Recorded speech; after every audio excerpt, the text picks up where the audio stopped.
அனைவருக்கும் வணக்கம். இந்த காணொளியில் பார்த்தீங்கன்னு சொன்னால் யாழ்ப்பாணத்தில் நடந்த ஒரு சம்பவத்தை பற்றி தான் கதைக்க போகிறோம். அது என்னவென்று சொன்னால், தற்பொழுது ஓரிரண்டு நாட்களாக முழு சமூக வலைத்தளங்களிலும் பிரபல்யமாக பேசப்படுகின்ற அல்லது அனைவராலும் பார்த்து பகிரப்படுகின்ற ஒரு விடயம்தான். அது என்னென்று சொன்னால், விசாரணைக்காக அழைத்து சென்ற அந்த காவல்துறை அதிகாரியை தாக்கிய நபர் என்ற பெயரில் தான் அந்த வீடியோ பரவலாக அனைவராலும் பகிரப்பட்டு கொண்டிருக்கின்றது.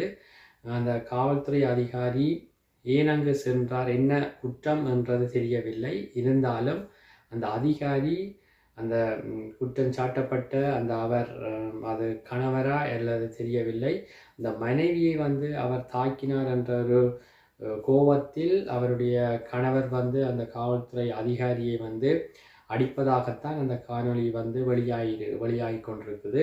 அந்த காணொலியை அந்த போலீசார் தான் எடுத்திருப்பதும் தெள்ள தெளிவாக தெரிகின்றது.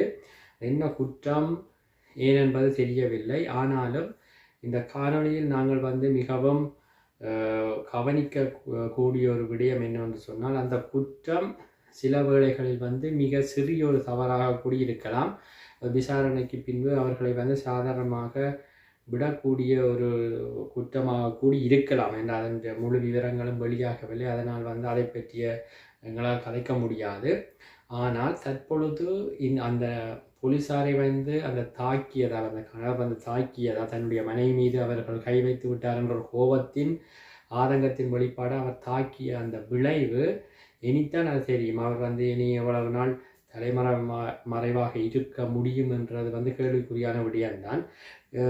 தலைமறைவாக இருந்து பின்பு அவர் சரணடைந்தாலோ அல்லது போலீசாரால் தேடி கைது செய்யப்பட்டாரோ, அதற்கு பிறகு அவருக்கு என்னென்ன விளைவெல்லாம் நடக்கும் என்றது அனைவரும் தெரிந்த விடயம்தான். அப்படி இருக்கும் பட்சத்தில் அந்த ஒரு நிமிடத்தில் அவர் ஒரு கோபப்பட்டு செய்த அந்த செயற்பாடு அவருக்கு மிகப்பெரிய ஒரு பின் விளைவைத்தான் கொடுக்கும் என்றதில் எந்த ஒரு சந்தேகமும் இல்லை.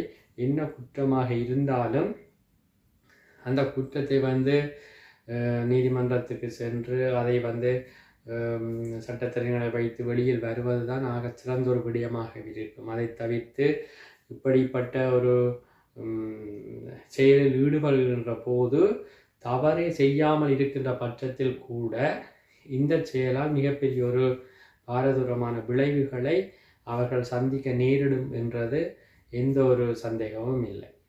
நன்றி.